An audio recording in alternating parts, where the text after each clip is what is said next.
Hola, bienvenidos al Medioevo Peronista, programa número 8, televisión artesanal y feudal. Hoy vamos a tener, además del editorial, un informe económico sobre la desastrosa situación del país y hacia dónde vamos, y después las dos secciones más habituales de este programa, que son Demoliendo mitos peronistas y el Medieval de la semana. Pero yo quería hablarles de otra cosa, les quería hablar de los deseos imaginarios del Papa Bergoglio. No sé si recuerdan el libro de Severelli, maravilloso, años 80, Los deseos imaginarios del peronismo. Hoy nos toca hablar de los deseos imaginarios del Papa Bergoglio. Quien razona con la lógica humana, nos dice, la de los méritos adquiridos con la propia habilidad, pasa de ser el primero a ser el último. En cambio, quien se confía con humildad a la misericordia del Padre, pasa de último a primero. Impresionante, ¿no? Impresionante. Es impresionante porque esta ambición, este deseo imaginario de pasar de ser el último de la cola a ser el primero de la cola, sin esfuerzo y sin mérito, parece ser casi el epítome, el paradigma del ciudadano argentino criado en 70 años de experiencias populistas. Pasar al frente, pasar de último de la cola a primero de la cola, pero no por los méritos adquiridos con la propia habilidad, según la sentencia del Papa, sino por confiarse en la misericordia del Padre. Y uno, atrás de este Padre, adivina a Papá Estado y a Mamá Iglesia, unidos nuevamente en la promoción de la pobreza y en la defensa del pobrismo. Uno podría pensar que esto forma parte de una tradición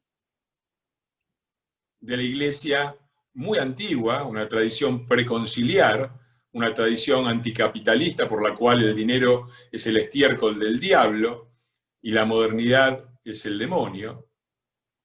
Pero yo creo que excede este marco por lo que ustedes ven atrás.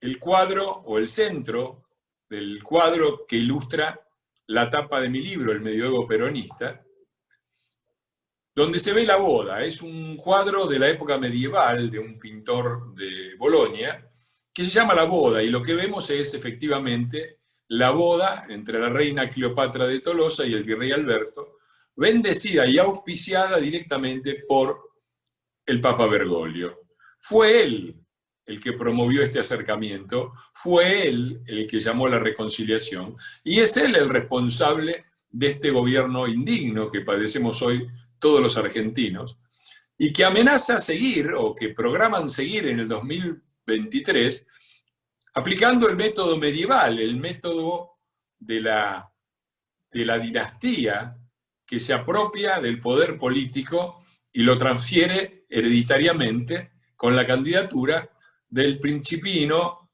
Massimino Dolce Farniente, del príncipe Máximo, rey de Calafate, trasplantado provisoriamente a la capital.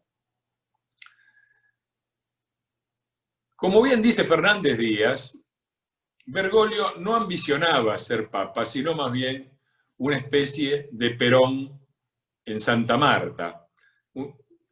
Desde la unidad básica que allí armó, Bergoglio, en vez de ocuparse de los miles de problemas que hoy tiene el mundo en el medio de la pandemia y de las crisis recurrentes, se ocupa de participar de la interna de la política argentina y de hablar en contra del mérito y del esfuerzo, de despreciarlos. Los méritos adquiridos con la propia habilidad parece que son despreciables para él, y se ocupa de argumentar en contra de los valores de la clase media a la que, como casi todos los críticos de la clase media, pertenece él mismo. Porque no creo que los padres o los abuelos de Bergoglio, venidos de Italia, hayan venido aquí en misión redentora eclesial, sino más bien a ganarse el mango, a tratar de producir, a tratar de progresar, a tratar de que los hijos tengan un destino mejor que el de los padres. Todos esos valores que en una época se expresaron en una Argentina que progresaba como mijo el doctor, que llevaron a la Argentina del puesto primero en el ranking de países más ricos de fines del siglo XIX, al sexto puesto que ocupaba el 17 de octubre de 1945, hoy están en decadencia y el Papa se felicita por eso y quiere más decadencia para que pasemos del sexto puesto que teníamos al puesto 60 y sigamos cayendo como estamos cayendo. Nada nuevo bajo el sol. A mí me lo dijo, a mí, hijo de inmigrantes, criado en la Avellaneda Obrera, educado en el Jardín de Infantes del Club Social y Deportivo Sol Argentino y en la Escuela Normal Próspero Alemandri de Avellaneda, me lo anticipó mi viejo cuando me contó que había dejado de trabajar en una fábrica porque se dio cuenta que no podía progresar, porque vino el delegado sindical y le dijo: Iglesias, o bajás la producción a la mitad o te rompemos la cabeza. Más o menos. Quizás se lo haya dicho un poco peor.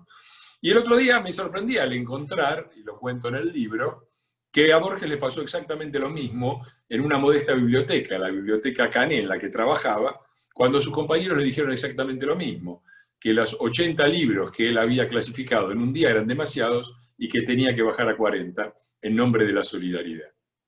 Cualquiera se da cuenta que en esta caída vertical del puesto sexto al puesto 60 está esta idea peronista de combatir la productividad, de combatirla por todos lados, porque el peronismo, a diferencia de la socialdemocracia, reivindicó, sí, el orgullo obrero, pero destruyó el orgullo obrero por el trabajo bien hecho. El trabajo bien hecho es, para el peronismo, todavía es una concesión hecha al amo, cuando lo que corresponde es, como dice la marchita, combatir al capital. Esta destrucción del trabajo, del valor del trabajo bien hecho, aplicada por abajo, que rompió la cultura del trabajo, quiere su correlato también por arriba, con los empresarios que ya no viven de la inversión, del trabajo, del riesgo, de la apuesta por el futuro, sino que viven de los favores del gobierno y de su acercamiento a la clase política peronista a cargo del país. Y a falta de una burguesía innovadora, de una burguesía dinámica, el peronismo se buscó su propio enemigo de clase, que ya no es la alta burguesía, sino que es la clase media a la que odian, la clase media a la que esquilman, la clase media a la que quieren destruir y a la que están destruyendo con su programa de gobierno hoy mismo. Y es curioso también qué es lo que reivindican, porque no lo hacen para reivindicar, como el viejo peronismo, al trabajador, al viejo trabajador fabril, al trabajador sindicalizado, sino al lumpen que está a las órdenes, es comandado hoy por un emisario papal, el emisario papal Juancito Graciabó, que se pasea a Orondo por las tomas de tierras, por los piquetes, reivindicando el rol del lumpen como la clase iluminada. Gran decadencia,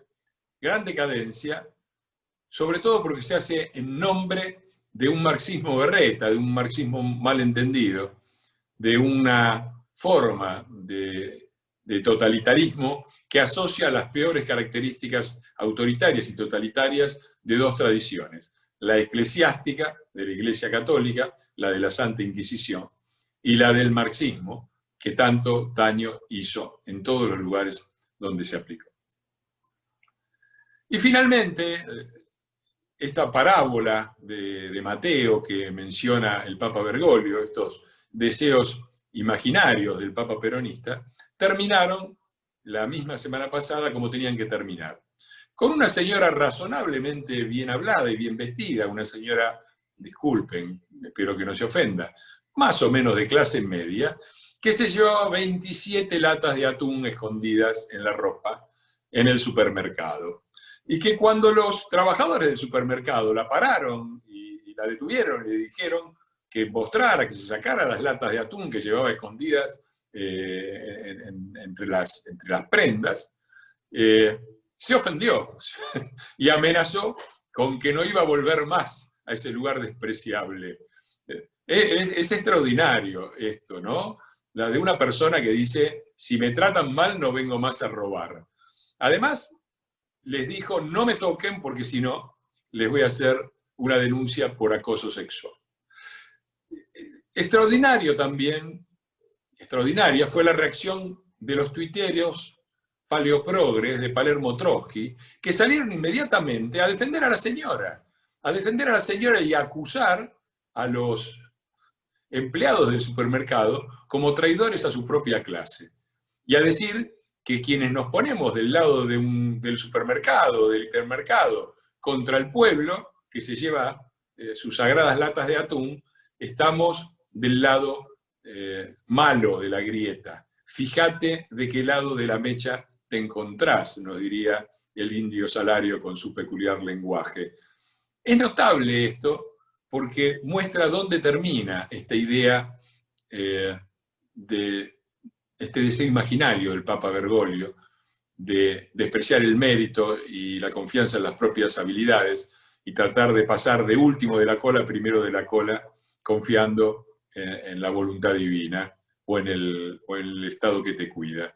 Termina así, en un país que no puede funcionar, en un país donde el supermercado representa las peores ambiciones de la clase media aspiracional, que ambiciona tener su propio departamentito y hasta viajar al primer mundo de vez en cuando y cada tanto cambiar el autito, todas cosas que tienen que ver con el consumo, con el placer, con esas cosas despreciables, y eso está encarnado por el supermercado y por el capitalismo, que está mal.